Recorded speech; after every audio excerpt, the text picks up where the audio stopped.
Hello everyone, how are you all? I hope well and good. As you know, myself is Anil Kumar and I am here at this platform for the subject zoology. So, आज का हमारा session जो है वो regarding NEET UG 2021 counselling के लिए है because बहुत दिनों से नीट यूजी एस्पिरेंट जिन्होंने अपना रैंक सिक्योर करा हुआ है, जिन्होंने अपना सिलेक्शन सिक्योर कर रखा है in the conducted exam NEET UG 2021। Okay, तो उन सारे एस्पिरेंट्स को ये क्वेरीज थी कि कब हमारी काउंसलिंग स्टार्ट होगी, बिकॉज ऑफ रिजल्ट भी काफ़ी दिनों पहले रिलीज हो चुका है और इतना जो डिले विच इज़ गोइंग नहीं होता है। जो हमारे प्रीवियस ईयर के एग्ज़ाम्स हैं उनमें ऐसा देखने को नहीं मिला था। तो सभी जो भी नीट यूजी 2021 के एस्पिरेंट थे उनको और हैं जिनको ये क्वेरीज हैं कि कब हमारी काउंसलिंग स्टार्ट होनी है। तो इस क्वेरीज के रिगार्डिंग उन्होंने जो सुप्रीम कोर्ट है हमारा उसमें एक पिटिशन फाइल करा था। तो उस पिटिशन का एक जवाब, ठीक है, जो कि हमारी मेडिकल काउंसलिंग जो कमेटी है उसने दिया है, क्योंकि बहुत सारे स्टूडेंट्स हैं जिनको इनसिक्योरिटीज हैं कि कब उनकी काउंसलिंग होनी है, कब उनका एकेडमिक सेशन शुरू होना है। तो इन सबको जवाब देने के लिए जो हमारा मेडिकल काउंसिल कमेटी है, एमसीसी जो है, उसने एक अपडेट रिलीज करा है आज। तो उसी रिगार्डिंग हमारा एक आज का ये सेशन रहेगा। तो current update for the NEET UG 2021 काउंसलिंग, ठीक है। तो इसमें हम देखते हैं क्या है। इसमें लिखा है कि MCC medical counselling committee released a notice regarding NEET UG 21 counselling process today on date 10th of December 2021, ठीक है। And that notice is that the given notice is this, ठीक है। ये अटेंशन यूजी कैंडिडेट्स, ठीक है, UG candidates के लिए attention है। All candidates desiring to participate in NEET UG 2021 counseling are hereby informed that the office ये सब मतलब ये डिटेल है the petition which is filed by the NEET UG aspirants in the honourable supreme court. So इसकी सुनवाई वैसे तो होनी थी 25 नवंबर 2020 को, लेकिन इसे फर्दर इसे पोस्टपोन कर दिया गया और उसकी सुनवाई जो है वो कर दी गई है 6 जनवरी 2022 को, ठीक है। लिखा है कि लेकिन सिंपल सा मतलब जो है इस नोटिस का, the simple mean to this notice is that the counselling for NEET UG 2020 will be delayed as a NEET PG is being, ठीक है। जैसा कि नीट पीजी के काउंसलिंग्स में डिले करा गया था, वैसा ही डिले अब नीट यूजी की काउंसलिंग जो 2021 के एस्पिरेंट्स के लिए होने वाली है उसमें भी होगा। बेसिकली इसका जो नोटिस जो रिलीज हुआ है आज, उसका मतलब यही है।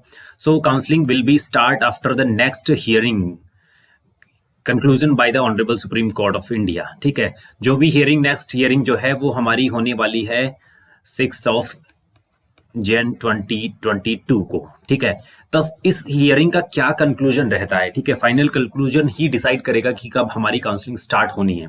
तो सिंपल सा ये है कि क्या 6 जनवरी 2022 के बाद हमारी काउंसलिंग स्टार्ट हो जानी है, तो नहीं, बिकॉज ये कंक्लूजन है, हियरिंग है, सॉरी, ऑन जैन ऑफ 6 2022, ठीक है। तो इस हियरिंग का कंक्लूजन क्या रहता है वो डिसाइड करेगा कि हमारी नीट यूजी 2021 की जो काउंसलिंग है कब स्टार्ट होनी है, ठीक है। तो 6 जनवरी 2022 के बाद सीधे हमारी काउंसलिंग स्टार्ट नहीं हो जानी है, उसकी फाइनल कंक्लूजन जो भी रहेगी उसके बाद ही होगा। मतलब सिंपली अपन कह सकते हैं कि 6 जनवरी 2022 से पहले कोई भी नीट यूजी काउंसलिंग की प्रोसेसिंग स्टार्ट नहीं होगी। तो सिंपल सा मतलब ये है कि जो नीट यूजी 2021 के एस्पिरेंट्स हैं जिनकी काउंसलिंग अभी रिमेनिंग है, तो उन स्टूडेंट्स को अभी थोड़ा वेट करना पड़ेगा बिकॉज काउंसलिंग उनकी डिले हो चुकी है, ठीक है। तो क्या ये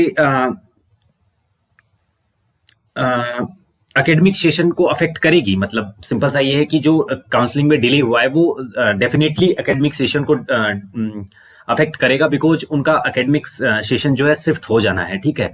अगर सपोज दैट जनवरी 2022 को हियरिंग होगी, तो हियरिंग हो सकता है कि मे बी फर्दर और भी हियरिंग्स हो सकती हैं, और हियरिंग के बाद जो हमारी काउंसलिंग की प्रोसेस है उसमें 1 से 1.5 महीने या फिर मे बी 2 मंथ्स का टाइम भी लग सकता है।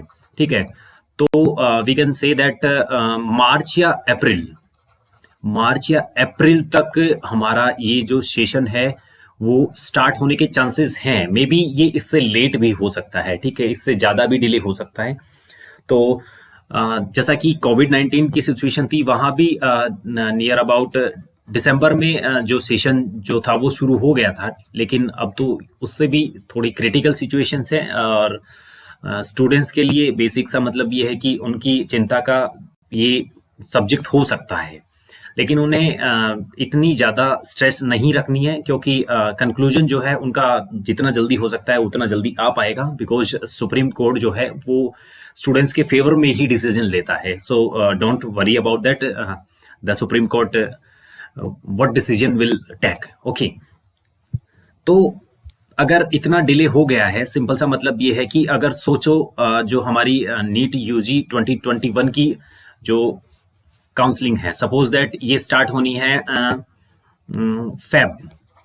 फेब 2022 में स्टार्ट होनी है, तो क्या स्टार्ट होनी है फेब में, तो इसकी प्रोसेसिंग में मार्च एंड अप्रैल जो है हमारा वो निकल जाना है। तो सपोज दैट मई में हमारा एकेडमिक सेशन स्टार्ट होना है,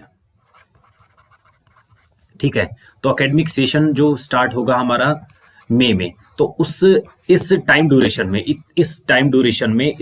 में नीट यूजी के जो स्टूडेंट्स जिन्होंने अपना सिलेक्शन सिक्योर कर लिया है इस एग्जाम के थ्रू, तो वो क्या करें।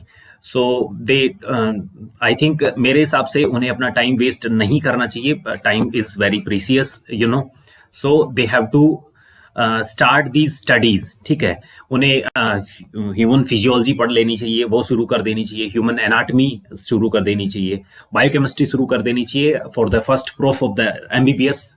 ठीक है, और बहुत सारी बुक्स हैं लाइक टोटोरा हो गई, हमारी सिमोलिंगम हो गई, ठीक है, गाइटन हो गई, बहुत सारी बुक्स हैं जिनके थ्रू वो अपनी स्टडीज को स्टार्ट कर सकते हैं। बिकॉज सेशन अगर डिले भी होगा तो सेशन शॉर्ट भी हो सकता है डिले होने के साथ साथ, बिकॉज ऑफ एकेडमिक सेशन को शॉर्ट करना पड़ेगा। वो फर्दर और ज़्यादा डिले नहीं कर सकते, दूसरे सेशंस को डिस्टर्ब नहीं कर सकते, बिकॉज 2022 के एस्पिरेंट्स भी फिर अपना सिलेक्शन करवा के आएंगे, तो एक साथ पैरेलल बहुत सारे बैचेस, यानी कि दो बैचेस एक ही प्रोफ में, यानी कि फर्स्ट प्रोफ में 2 बैचेस, सेकेंड में 2 बैचेस, ऐसा पॉसिबल नहीं है किसी भी मेडिकल कॉलेज के लिए। So they should start their studies through the many kind of books like the Tortora and all. तो फिजियोलॉजी, एनाटमी एंड द हमारी जो है बायोकेमिस्ट्री जो है वो शुरू कर देंगे। ठीक है, अब नीट यूजी 22 के एस्पिरेंट के लिए, ठीक है, यूजी 2022 एस्पिरेंट्स जो हैं उनके लिए, तो वो क्या सोचें, यानी कि उनका मतलब ये है कि क्या वो स्टूडेंट सोच सकते हैं कि उनका एग्जाम मई में होना है। तो मेरे हिसाब से तो मई में एग्जाम होना पॉसिबल नहीं है, बिकॉज अगर ये सेशन डिले होता है, ठीक है, ये सेशन शिफ्ट हो जाता है 2021 वाले स्टूडेंट्स के लिए, तो सिंपली एग्जाम जो है एंट्रेंस मई में कराना पॉसिबल नहीं हो पाएगा, बिकॉज ऑफ गवर्नमेंट और एग्जाम कंडक्टिंग एजेंसीज को बहुत सारे अरेंजमेंट करने होते हैं, जो कि not possible in this very short period of time. ठीक है, तो सिंपली अपन कह सकते हैं कि एग्जाम जो है 2022 वाला भी आई थिंक डिले होगा, ये भी फर्दर डिले हो सकता है, तो ये जून को जा सकता है। ठीक है, मेरे हिसाब से जून तक शिफ्ट हो सकता है। तो स्टूडेंट्स को 15 जून जो है वो अपने टेस्ट की डेडलाइन डिसाइड कर लेनी है, क्योंकि इससे लेट नहीं करना है। ठीक है, अगर 15 जून से आप आगे की डेट अगर डिसाइड करते हैं, आगे का डेडलाइन अगर आप फिक्स करते हैं आपके एग्जाम के लिए, तो आपके लिए बेनिफिशियल नहीं होगा, बिकॉज ऑफ अगर आप जितना लेट अपना टारगेट सेट करेंगे तो उसके लिए आप प्रिपरेशन को थोड़ा लूज कर देंगे। ठीक है, तो लूज जब प्रिपरेशन होगी तो सिंपली मतलब ये निकलता है कि इतना परफेक्ट वे में आप परफॉर्म नहीं कर पाओगे, ठीक है, एग्जाम हॉल में। So you have to decide your deadline for the upcoming exam on 15th of June 2022। इससे ज़्यादा डिले नहीं करेंगे। ठीक है, और अगर इससे डिले हो जाता है, अगर इससे बाद भी होता है, जैसे कि मान लो जुलाई को चला जाता है, जैसे कि 1 जुलाई को चला जाता है, तो ये आपके लिए जो 15 जून से लेकर 1 जुलाई तक का बीच का जो सेगमेंट रहेगा ना, ये रिवीजन के लिए बहुत बेनिफिशियल होगा। ठीक है, तो आप इसे रिवीजन में अपना ऐड कर सकते हैं, तो आपके लिए बहुत ज़्यादा बेनिफिशियल होने वाला है। और अब हमें the next hearing which is going to be on 6 Jan 2022, तो हमें वहां तक वेट करना पड़ेगा 2021 वाले स्टूडेंट्स को कि उनकी जो हियरिंग जो है उसमें क्या उसका कंक्लूजन रहता है, उसके बाद उनकी काउंसलिंग्स के लिए क्या डेट डिक्लेयर करी जाती है, तब तक के लिए उन्हें थोड़ा वेट करना पड़ेगा। लेकिन मैंने उनको थोड़ा सा सजेस्ट करा है कि वो अपनी स्टडीज़ को कंटिन्यू कर सकते हैं, ठीक है, ताकि जैसे ही एकेडमिक सेशन स्टार्ट हो तो उन्हें इतना ज़्यादा बर्डन फेस ना करना पड़े अपना सिलेबस जो है उसके लिए। ठीक है, और 2022 वाले स्टूडेंट एस्पिरेंट्स के लिए भी मैं यही कहूँगा कि वो अपनी स्टडीज़ को कंटिन्यू रखें।